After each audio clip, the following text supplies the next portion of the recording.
जय गुरु जी। संगत जी, संगत जी, दुनिया का क्या है? दुनिया तो आपका चेहरे की चमक देखती है, आपके कपड़े देखती है और उस हिसाब से आपका आंकलन करती है। पर जो ईश्वर है ना, वो आपके कर्म देखता है, आपकी रूह देखता है कि वो कितनी साफ है और उस हिसाब से आपको कर्म फल देता है।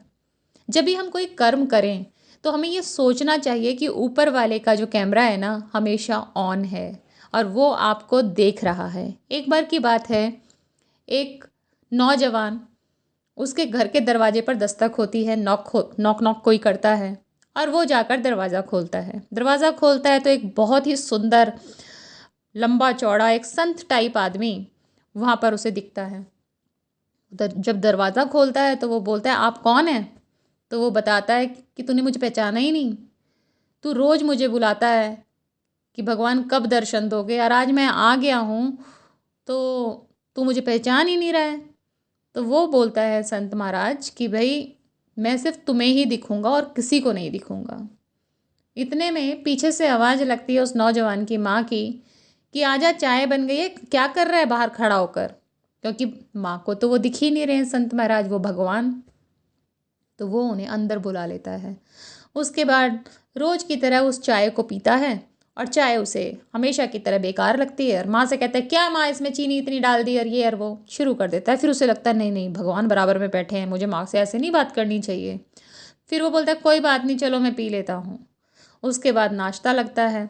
नाश्ता वो करता है, हर बार की तरह कहता है, मम्मी ऐसा बना दिया, वैसा बना दिया। फिर लगता है ईश्वर बैठा है, फिर कहता है नहीं नहीं, कोई नहीं, मैं खा लेता हूँ।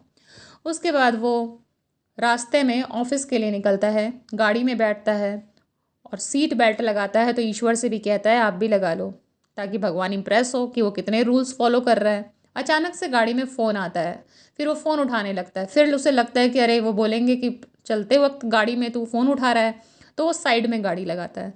उसके बाद वो फ़ोन पर बात करता है।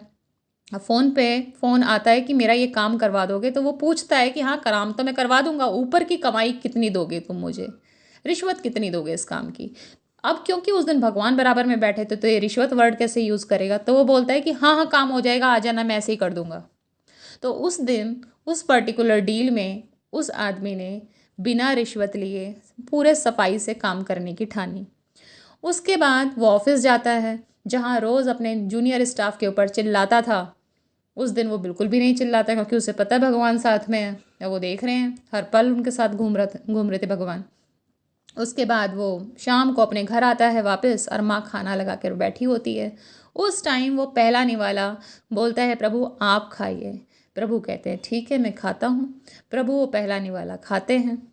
उसके बाद वो लड़का अपना निवाला खाता है, पूरा खाना खाता है। तो माँ कहती है कि बेटा, आज ये सूरज किस जगह से उगा है कि जो तूने बिना कमियां निकाले डिनर कर लिया? तो वो बच्चा कहता है माँ से कि माँ, आज जो सूरज है ना, दिल से उगा है। आज इस सूरज ने मेरी आंखें खोल दी हैं। और उसके बाद उसे चिल्लाने की आवाज़ आती है, अरे उठ, अरे उठ, कब उठेगा, कब तक सोता रहेगा? और फिर वो उठता है और फिर वो देखता है कि जो भी उसने सब कुछ देखा वो महज एक सपना था।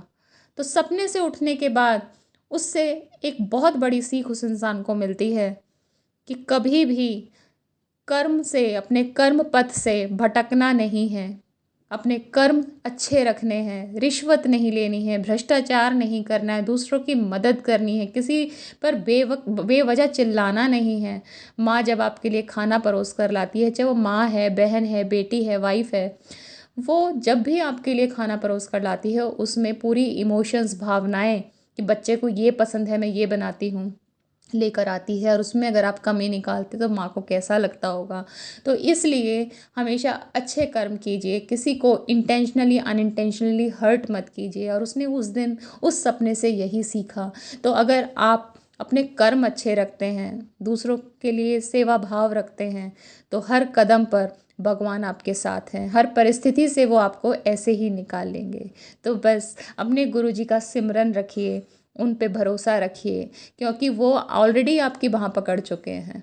अब आपको देखना है कि आपकी बाँह वो पकड़े रहेंगे, आपको सिर्फ उनके वचन का पालन कर रहा है, अनमोल वचन जिसमें वो बोलते हैं कि कर्म चंगे रखो। तो बस एक चंगे इंसान बनना है और उसके बाद गुरु जी के दिखाए रास्ते पर हमें चलते रहना है, सब ठीक होगा। जय गुरु जी, शुक्राना गुरु जी।